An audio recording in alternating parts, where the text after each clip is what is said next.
Hey guys, today I'm going to be bringing you another Primal Clash through Steam Siege deck profile. Today I'm going to be profiling Mega Audino Zoroark. This is a deck that I think is actually highly underrated. I underrated it. I didn't think it'd be very good, but it's actually very competent. It will struggle some against one-hit KO decks like Rayquaza, but I mean, other than if the deck isn't one-shotting you, I think this deck is really, really good against basically everything else. So let's get right into it. So first, a 3/3 Mega Audino. So Audino EX has an interesting attack actually.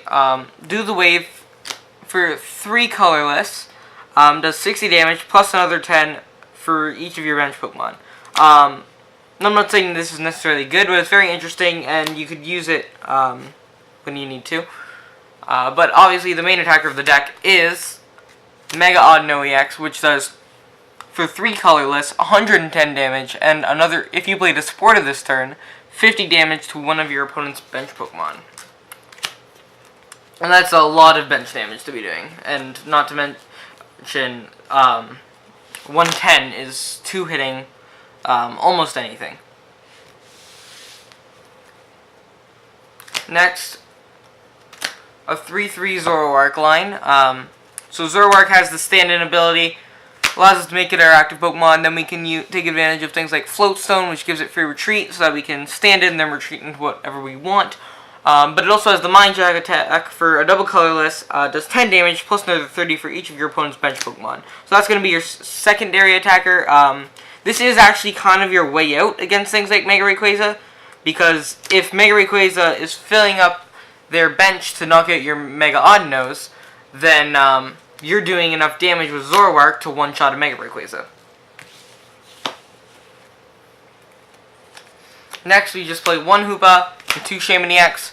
Hoopa allows us to search our deck for 3 Pokemon EX, and Shaman has the setup ability, which allows us, when we play it from our hand, to draw until we have 6 cards in our hand. Next, we have a rather thick supporter line because of Mega Audino's attack requirement, where it only does the 50 to the bench if we play a supporter this turn. So we want to make sure that we can always play a supporter during the turn. So we're playing 4 Sycamore and 4 N as our main draw supporters. Sycamore, discard your hand, draw 7, and both players shuffle their hand into the deck and draw until they have the amount of prize cards that they have remaining. And then we're playing 3 Lysander. Pick one of your opponent's bench Pokemon, make it their active Pokemon. We're playing 3 just because Lysander is actually a really good supporter to use Mega Audino, because like I said, 110 is 2-shotting most things, which means we can do 110, and if they switch into a different Pokemon, we can just Lysander it up. And the reason we're playing 3 instead of 2, and then there's Via Seekers, is because, well, Magical Symphony's requirement requires us to use a supporter to the 50th of the bench anyways. Next, we play 1 Hex Maniac, 1 Pokemon Ranger, and 1 Psychic's Third Eye. So Hex Maniac allows us to stop all abilities until the end of our opponent's next turn. Pokemon Ranger allows us to remove all effects of attacks on each player and his or her Pokemon. So that can stop things like Giratina. That's the main thing, really. Giratina and Glaceon. Glaceon stops our evolutions from attacking. That's both Mega Audino and Zoroark. So that this is a counter to Glaceon, and is also a counter to Giratina, which stops us from playing our Special Energy, our Spirit Links, and our Float Stones. Then, Psychic's Third Eye.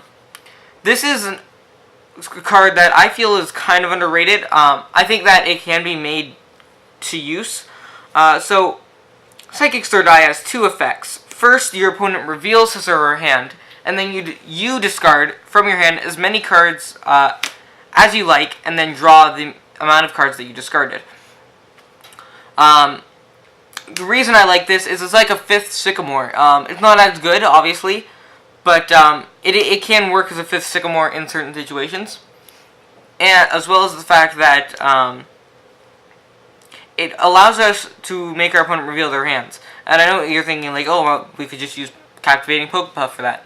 But I like this better because, like I said, it's a 5th Sycamore. And the reason I like so much the effect of revealing our opponent's hand is it tells us whether our opponent can knock out Mega Audino or not. Because if they can, then we can just attack with Zoroark instead. It tells us if our opponent has the life center for the Shaman or not. It tells us what we need to do on our turn to stop them from taking a game.